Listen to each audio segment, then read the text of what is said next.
पोपटलाल पूरे दिल्ली शहर में बड़ी बड़ी डींगे मारने के लिए प्रसिद्ध था। साथ ही वो अव्वल दर्जे का पेटू भी था।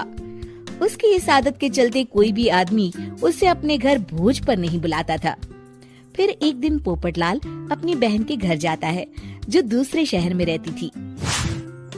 अरे पोपटलाल, बड़े दिनों के बाद तुझे मेरी याद आई। माय डियर बहना, तू तो जानती है मैं अपने कारोबार में कितना व्यस्त रहता हूँ। हाँ, तेरी बात भी सही है। अब आया है तो कुछ दिन ठहर के जाना। अरे दीदी, ये भी कोई कहने की बात है। श्यामा देवी पोपटलाल को रहने के लिए एक कमरा दे देती है। अगली सुबह पोपटलाल जोर जोर से गरारे करना शुरू कर देता है। नकुल की पत्नी नींद से जाग जाती है और घबराकर अपने पति नकुल को जगाती है। अरे उठिए, लगता है हमारे घर में कोई जानवर घुस आया है। कैसी अजीब अजीब आवाजें निकाल रहा है, मुझे तो बड़ा डर लग रहा है। अरे कोई जानवर नहीं है भाग्यवान, पोपटलाल मामा जी हैं, अपना गला साफ कर रहे हैं। इतनी सुबह सुबह?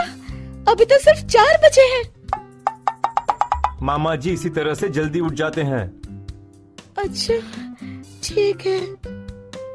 नकुल की पत्नी जैसे ही सोने लगती है और जल्दी नाश्ता भी करते हैं। क्या मतलब? मुझे अभी उठ के उनके लिए चाय नाश्ता बनाना पड़ेगा? हाँ।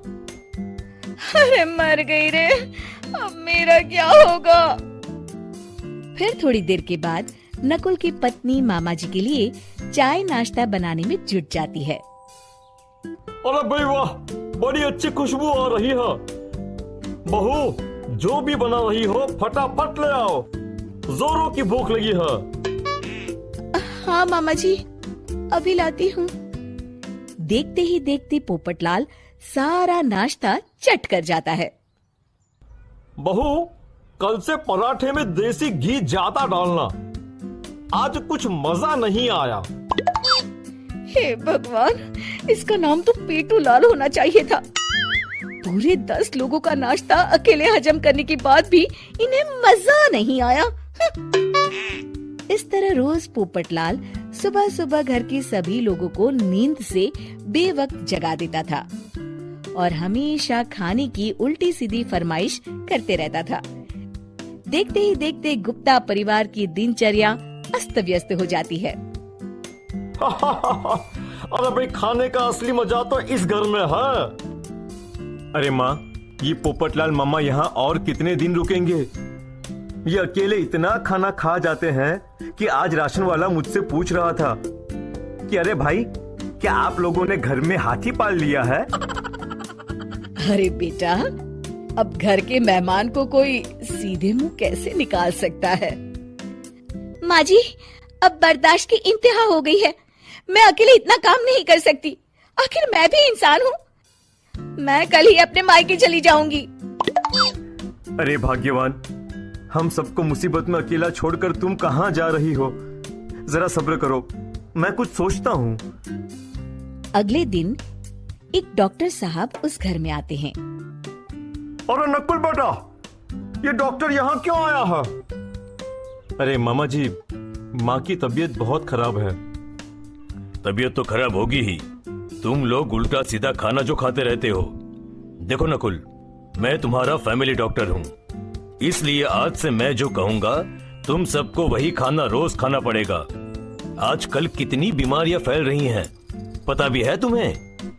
आज से तुम सब सिर्फ सलाद और करेले का जूस पियोगे, समझे? डॉक्टर अंकल, आप ठीक कहते हैं। पोपटलाल घबरा के, अरे क्या खाक ठीक है भांजे, ये डॉक्टर सीधे सीधे हमें घास फूस खाने के लिए कह रहा है। अरे मैं कहता हूँ भगा इस डॉक्टर के बच्चे को यहाँ से। अरे मामा जी, डॉक्टर साहब ठीक ही तो कह रहे हैं। इसी बहाने आपका इतना बड़ा पेट जो बाहर निकला हुआ है वो अंदर हो जाएगा। इस तरह गुप्ता परिवार रोज खाने में सिर्फ सलाद खाना शुरू कर देता है। बेचारे पोपटलाल का बुरा हाल हो जाता है। ये लीजिए मामा जी, ताजा ताजा करेले का जूस। अरे नहीं नहीं बहू, मैं मरने से पहले मरना नहीं चाहता। मुझे तुम लोग माफ करो। ये भेड़ बकरी वाली जिंदगी तुम लोगों को मुबारक हो। मैं तो चला यहाँ से। पोपटलाल अगले दिन ही घर छोड़कर चला जाता है। क्यों बेटा नकुल, मेरी अदाकारी कैसी थी? मजा आ गया डॉक्टर। आपने तो बॉलीवुड के कलाकारों को भी मात कर दिया।